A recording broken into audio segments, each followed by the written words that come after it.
Hello and welcome to NCC Group's Cryptopals guided tour. My name is Eli, I'll be your guide. In this video we'll be starting on Challenge 12 from Set 2, which is one of the first really dramatic attacks in Cryptopals. This attack allows us to use an ECB encryption oracle to perform ECB decryption, which might be sort of a surprising result if you haven't seen it before. The premise is similar to the last challenge. We have a partially chosen plaintext. Whatever we choose will have an unknown fixed suffix appended to it. This is what we want to recover. To start out, we don't know the contents of this suffix or its length. Our goal is to use our control over the prefix to figure out the contents of the suffix. Now, there is an attack description provided at the bottom of the problem statement, so let's step through that. We'll start by determining the block length. We can do this by sending incrementally longer and longer messages to the encryption oracle until we see that the length of the ciphertext increases. As soon as that happens, it tells us the block size, because it must just be the amount that the ciphertext's length increased by. And so now we know the block length, but that's not the only length that we can figure out now. First off, since we've been incrementing the length of the plaintext by 1, the moment that we see the ciphertext length tick up, we know that the last block of the padded plaintext is a full block of padding. And just in case you don't believe me, here's a quick proof of that. We know that the ciphertext and the padded plaintext must have the same length, and whenever either length increases, the other must increase in tandem with it. In this case, the length of the ciphertext just went up by 16 bytes, and the length of the message went up by 1 byte. So the length of the padding must have gone up by 15 bytes. Now, since the padding length is bounded by the block size, which in this case is 16, it follows that the padding must have just gone from length 1 to length 16. But more than the length of the padding or even the length of the plaintext, what we're really interested in here is the length of the secret message which is appended to our chosen message before padding and encryption. And in fact, we now have everything we need to compute this length. First, we take the ciphertext length, reasoning that it's equal to the padded plaintext length, and then we subtract 16 to trim off the padding bytes. Then we subtract the length of our chosen message, and we're done. This value will come in handy later. Moving on, the next step of the challenge is to detect that the encryption oracle is using ECB mode. We've done this several times in the earlier challenges, so I won't dwell on it here again, but if you don't know how to do this by now, then maybe check your own solutions for challenges 8 and 11, or go back and watch my video for challenge 11 where we discuss ECB detection in detail. Now, step 3 is where we finally start getting to the good stuff. At this point, you might have some intuition that this attack will rely on some sort of exhaustive search, because at some point most crypto attacks do reduce to that. And the goal is simply to give ourselves as small of a search space as possible so that we can search it quickly and easily. As such, the attack proceeds by setting our chosen prefix to be just 1 byte short of the block boundary, like so, with the consequence that exactly 1 byte of our oracle's secret suffix will be included in this first plaintext block. Now our setup is complete and the attack begins.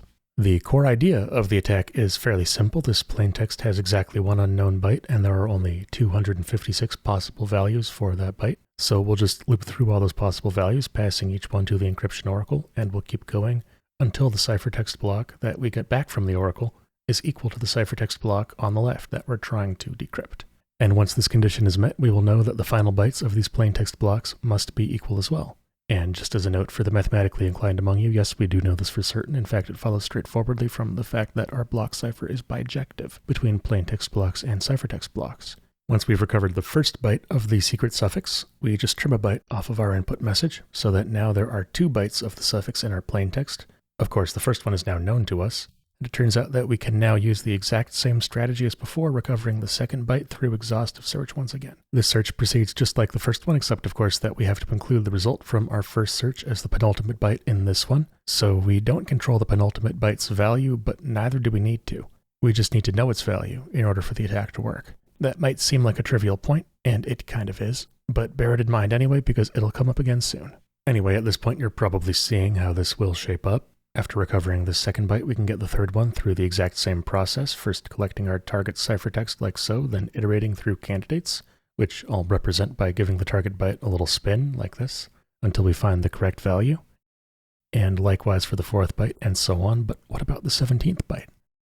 After all, each step in our attack starts by chopping a byte off of the start of our chosen prefix. But now we're sending in the empty string. We've run out of bytes to chop. The challenge statement glosses over this part of the attack algorithm, presumably so that you can have a bit of fun discovering and solving this problem on your own. So I'm going to take a moment here to encourage you to do just that. It's not too far of a jump from what we've done already, so if you're not sure what should come next here, pause the video and take some time to think it over. And if you want a little hint, take a look at what happens when we do this. At this point, the idea should probably be pretty clear. We're going to launch the exact same attack we just ran, but this time we'll target the second block of the ciphertext. This might be a bit unintuitive. After all, we don't control any of the bytes in this plain text block, but as we discussed earlier, we don't need to control them. We know them, and that's enough. So, proceeding as before, we recover the second block one byte at a time as well, and eventually this process will recover the entire secret suffix. In fact, we can optimize this slightly. You might notice that we're actually encrypting the same messages over and over, and since we're just cycling through the same 15 inputs to which a fixed suffix is being appended, really there's no need to repeat these Oracle queries. We can just submit them once and catch the results. We do still need to query the Oracle many times for each search step, but this is still a slight improvement. This might be useful if, say, Oracle queries are slow or otherwise expensive, or if querying the Oracle is somehow noisy and we're, say, trying to reduce our odds of being detected by minimizing queries. Of course, the attack is still fairly noisy, 128 queries to the Oracle per byte recovered on average, but that's all the more reason to take every improvement we can get. Now we can run through the remainder of the attack quickly, filling in the results as we go. And there's one last thing I'd like to mention before moving on, just in case you were wondering. This secret message is not the one from the challenge statement. That one was a bit long to fit comfortably on screen, so I decided to save it for the screencast and to use a shorter one here instead. This message is a quote from one of my favorite artists, Del the Funky Homo Sapien, and now that we've recovered this message, let's decode it from ASCII. And we see that it reads, "I brought all this so you can survive when law is lawless," which is a lyric that you might recognize if you happen to be listening to the radio some 20-odd years ago. And with that, I ain't happy, but I'm feeling glad to be moving on to the next part of this video where we'll switch gears to implementing this ECB decryption attack, which, as the challenge statement says, is the first of these scripts that will break real crypto. That's pretty exciting, so let's get started. All right, let's go.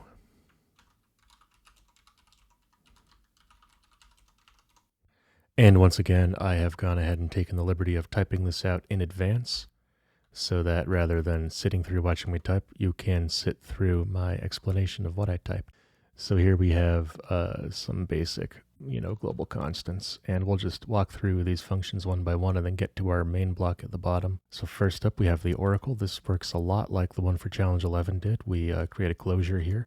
Within that closure, we have the key and the secret postfix stored. So this secret postfix actually never leaves this scope. This scope here. It's actually not visible to any other part of the code, and likewise with this key. So you know that if these are recovered, they are recovered through the proper channels, namely crypto attacks, rather than, through any other method.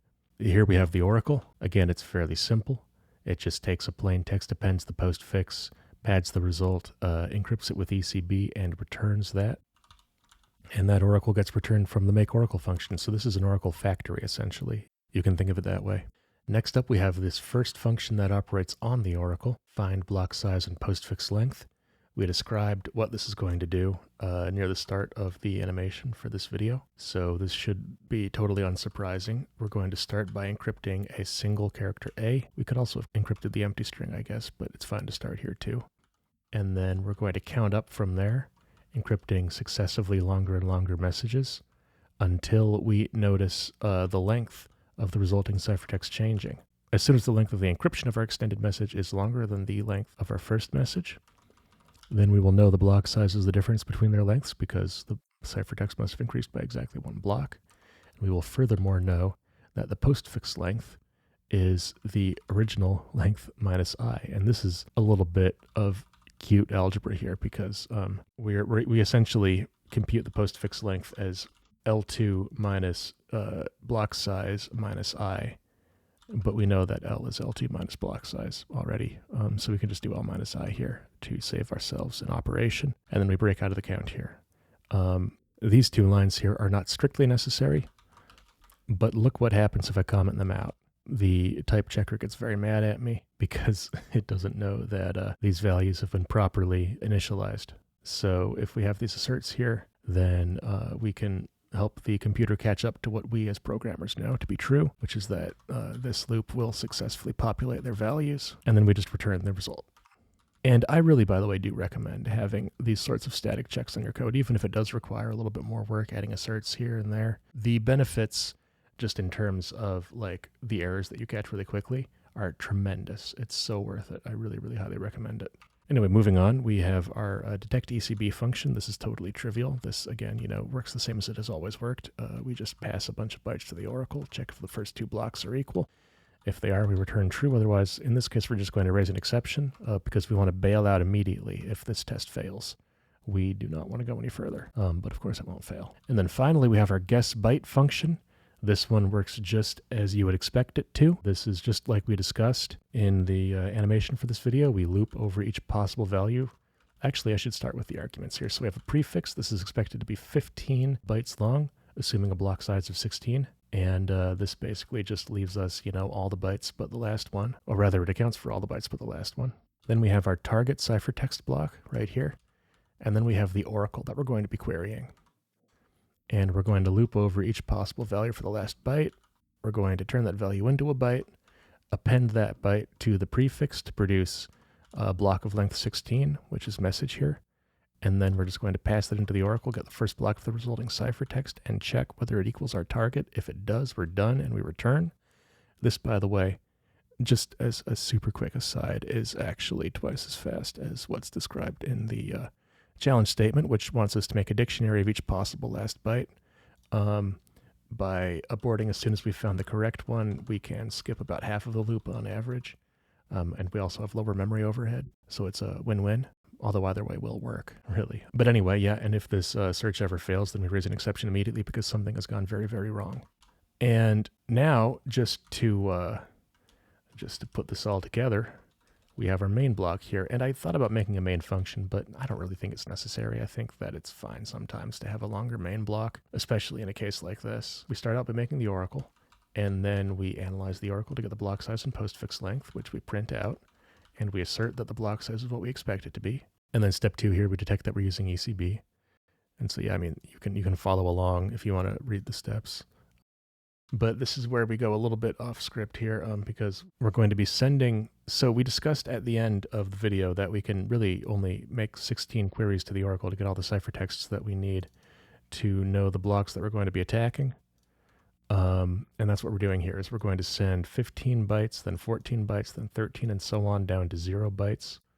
And we're doing that by, looping from 0 to 15 and taking 15 minus n. We could also futz with the step on this range, but personally I think that this is more readable. And then we do this, and this, by the way, is just absolutely monstrous.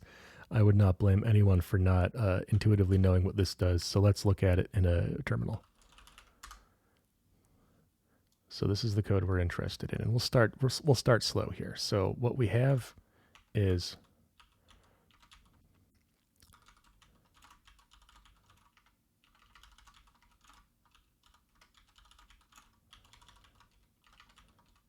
so the ciphertexts that we're going to get back are going to look something like this. I mean, obviously they're not actually going to look like this, but basically the gist is it's going to be a list of byte strings.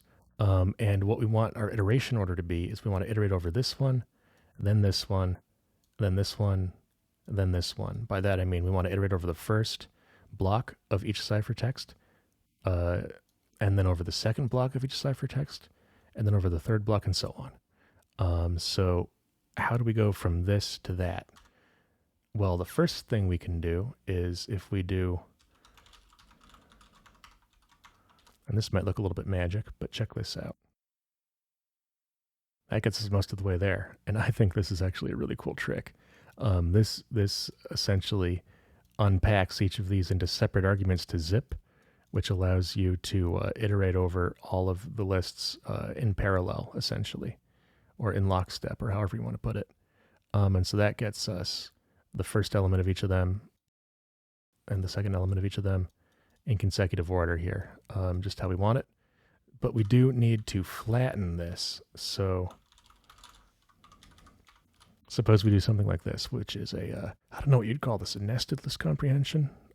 Personally, I've always thought the syntax for this is a little bit bonkers. It's hard to read, especially because we're referencing a name over here that we only define over here. And even after you read the first part of the for, you still don't know what y is, and it's just a little hard to read. This is, in my opinion, one of the uglier parts of Python, but what are you going to do? And that flattens the list for us, which is quite nice. And then we just have to truncate it to our postfix length. So yeah, this is essentially what's happening up here, but with a little bit more pomp and circumstance, I guess, in this case. But the point is, at the end of it, we know that we can recover 1 byte of the postfix per block that we attack, and so we just take that many blocks, and we start from the start and work through them.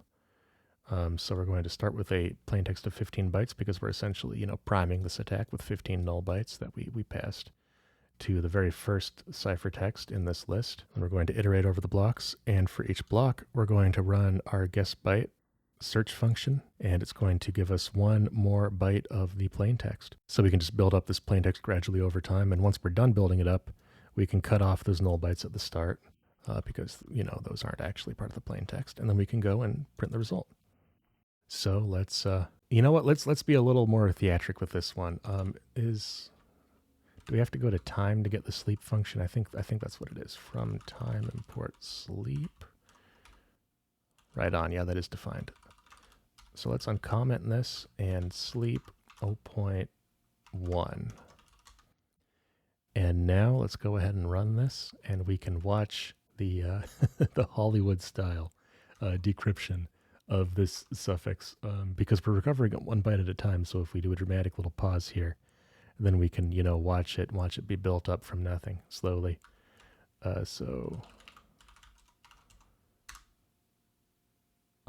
Geez, I forgot to download that file.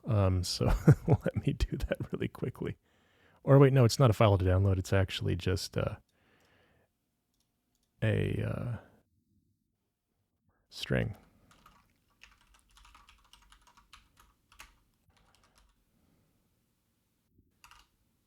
So I'll just do that. And there we go. Now this is how hacking's supposed to look. Oh yeah. Where's my movie contract? And there we go. That's the full string. And we can see that it reads, "Rollin' in my 5-0 with my rag top down so my hair can blow. The girlie's on standby, waving just to say hi. Did you stop? No, I just drove by." All right, well, that does it for Challenge 12. Thank you for joining me. I hope you found this helpful. Maybe you learned something, and I'll see you in the next one.